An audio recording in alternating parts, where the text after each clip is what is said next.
بسم اللہ الرحمن الرحیم۔ حضرت بی بی آمنہ فرماتی ہیں، جب میں ماں بننے والی ہوئی تو میرے پاس ایک شخص آیا، یعنی ایک فرشتہ انسانی شکل میں آیا۔ اس وقت جاگنے اور سونے کے درمیانی حالت میں تھی۔ عام طور پر اس حالت کو غنودگی کہا جاتا ہے۔ اس نے مجھ سے کہا، کیا تمہیں معلوم ہے تم اس امت کی سردار اور نبی صلی اللہ علیہ وآلہ وسلم کی ماں بننے والی ہو؟ اس کے بعد وہ پھر اس وقت آیا جب نبی صلی اللہ علیہ وآلہ وسلم پیدا ہونے والے تھے۔ اس مرتبہ اس نے کہا، جب تمہارے یہاں پیدائش ہو تو کہنا، میں اس بچے کے لیے اللہ کی پناہ چاہتی ہوں، ہر حسد کرنے والے کے شر اور برائی سے۔ پھر تم اس بچے کا نام محمد رکھنا، کیونکہ ان کا نام تورات میں احمد ہے، اور زمین اور آسمان والے ان کی تعریف کرتے ہیں، جبکہ قرآن میں ان کا نام محمد ہے اور قرآن ان کی کتاب ہے۔ ایک دوسری روایت کے مطابق فرشتے نے ان سے یہ کہا، تم وقت کے سردار کی ماں بننے والی ہو۔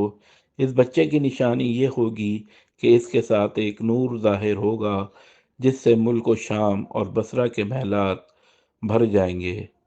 جب وہ بچہ پیدا ہو جائے گا تو اس کا نام محمد رکھنا، کیونکہ تورات میں ان کا نام احمد ہے کہ آسمان اور زمین والے ان کی تعریف کرتے ہیں، اور انجیل میں ان کا نام احمد ہے کہ آسمان اور زمین والے ان کی تعریف کرتے ہیں، اور قرآن میں ان کا نام محمد ہے۔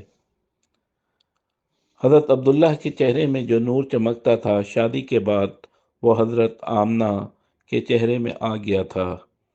امام ظہری فرماتے ہیں، حاکم نے یہ روایت بیان کی ہے اور اس کو صحیح قرار دیا ہے کہ صحابہ رضی اللہ تعالی عنہم نے حضور نبی کریم صلی اللہ علیہ وآلہ وسلم سے عرض کیا، اے اللہ کے رسول، ہمیں اپنے بارے میں کچھ بتائیے۔ آپ صلی اللہ علیہ وآلہ وسلم نے ارشاد فرمایا، میں اپنے باپ ابراہیم علیہ السلام کی دعا ہوں، اپنے بھائی عیسیٰ علیہ السلام کی بشارت ہوں اور خوشخبری ہوں۔ جب میں اپنی والدہ کے شکم میں آیا تو انہوں نے دیکھا گویا ان سے ایک نور ظاہر ہوا، جس سے ملک و شام میں بصرہ کے محلات روشن ہو گئے۔ حضرت آمنہ نے حضرت حلیمہ سعدیہ سے فرمایا تھا، میرے اس بچے کی شان نرالی ہے، یہ میرے پیٹ میں تھے تو مجھے کوئی بوجھ اور تھکن محسوس نہیں ہوئی۔ حضرت عیسیٰ علیہ السلام وہ آخری پیغمبر ہیں جنہوں نے آپ صلی اللہ علیہ وآلہ وسلم کی آمد کی خوشخبری سنائی ہے۔ اس بشارت کا ذکر قرآن میں بھی ہے۔ سورہ صف میں اللہ تعالی فرماتے ہیں، اور اس طرح وہ وقت بھی قابل ذکر ہے جبکہ عیسیٰ ابن مریم علیہ السلام نے فرمایا کہ اے بنی اسرائیل، میں تمہارے پاس اللہ کا بھیجا ہوا آیا ہوں، کہ مجھ سے پہلے جو تورات آ چکی ہے میں اس کی تصدیق کرنے والا ہوں، اور میرے بعد جو ایک رسول آنے والا ہے ان کا نام مبارک احمد ہوگا، میں ان کی بشارت دینے والا ہوں۔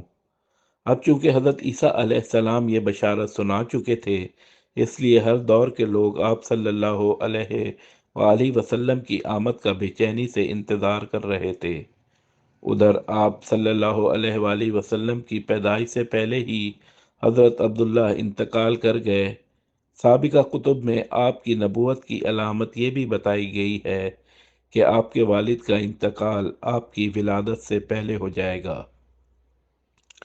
حضرت عبداللہ ایک تجارتی قافلے کے ساتھ تجارت کے لیے گئے تھے، اس دوران بیمار ہو گئے اور کمزور ہو کر واپس لوٹے۔ قافلہ مدینہ منورہ سے گزرا تو حضرت عبداللہ اپنی ننھیال یعنی بنو نجار کے ہاں ٹھہرے۔ ان کی والدہ بنو نجار سے تھیں، 1 ماہ تک بیمار رہے اور انتقال کر گئے۔ انہیں یہیں دفن کر دیا گیا۔